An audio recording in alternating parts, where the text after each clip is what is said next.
emotions triggered by your hormones can flow naturally because your hormones always go high and up and down, high and low inside you. Bhakti also can flow naturally if you have grown up in a temple ecosystem, but that is not the case for the most of the human beings, especially in the modern era. Especially if you are out of India, even in India, if you are in so-called cities and towns, you don't see temple towers every direction you turn.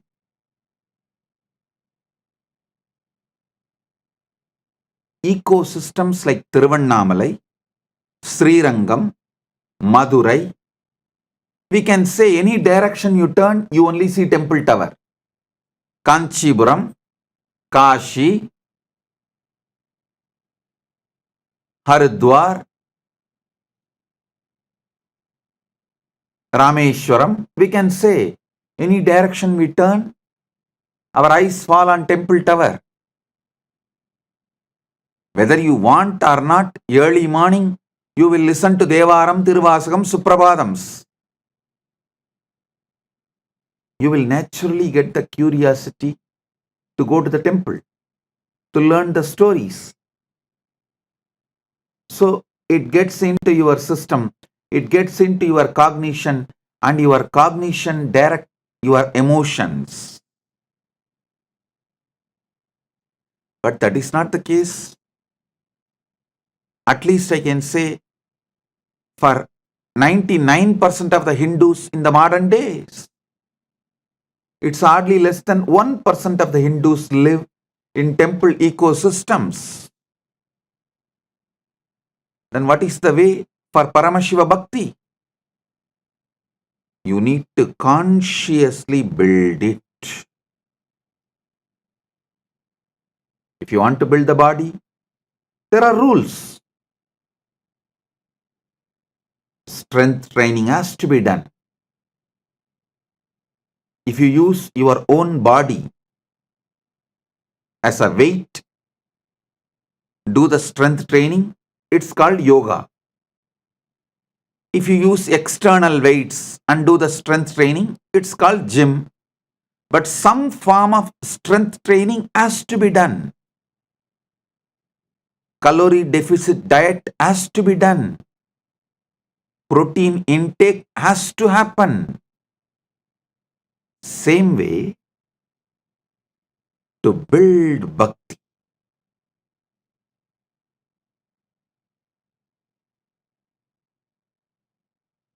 the strength training for bhakti is every day, religiously, just like how you eat, how you breathe, religiously doing puja till it becomes part of your very being. Till the manasa puja becomes your very being, the bahya puja has to be done. Means till you overflow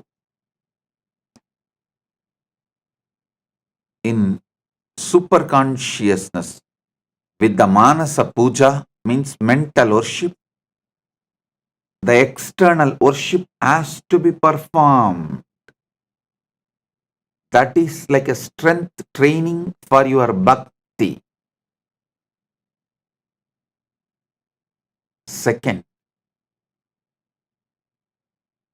calorie deficit diet. For bhakti, the calorie deficit diet is how much the input, ahara, you take through 5 senses related to outer world, the toxic informations. More than that, the devotional stories, devotion related to related principles, the ideas should be consumed by you. Listen. Scriptures say very clearly, ahara means not just the food you take through your mouth. No. Ahara means the information you consume through the eyes, through the ears, through the nose, through the skin, every sense. Calorie deficit diet for bhakti is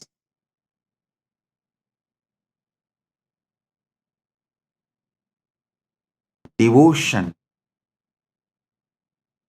related informations should be taken more than toxic information. Devotion related information should be more than toxic information. Be clear. And protein for devotion building is Kirtanam. Narada Bhakti Sutras, Narada describes beautifully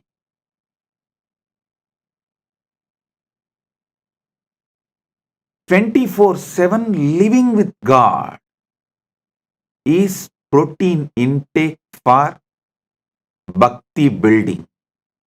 Listen.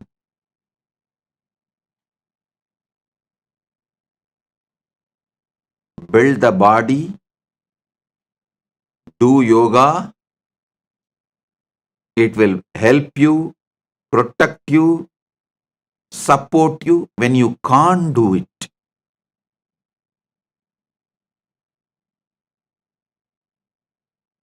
Same way, build devotion. It will hold you, keep you as Paramashiva when you lose your mind during the old age. Listen. Whether you like it or not, all of you are going to go through a phase during your life where you lose the emotions, you lose the minds, you lose different components of your mind, inner space due to old age or too much of toxins, various reasons. If you build bhakti, you will never go through that phase. Building bhakti is the real life insurance. If you have not built bhakti,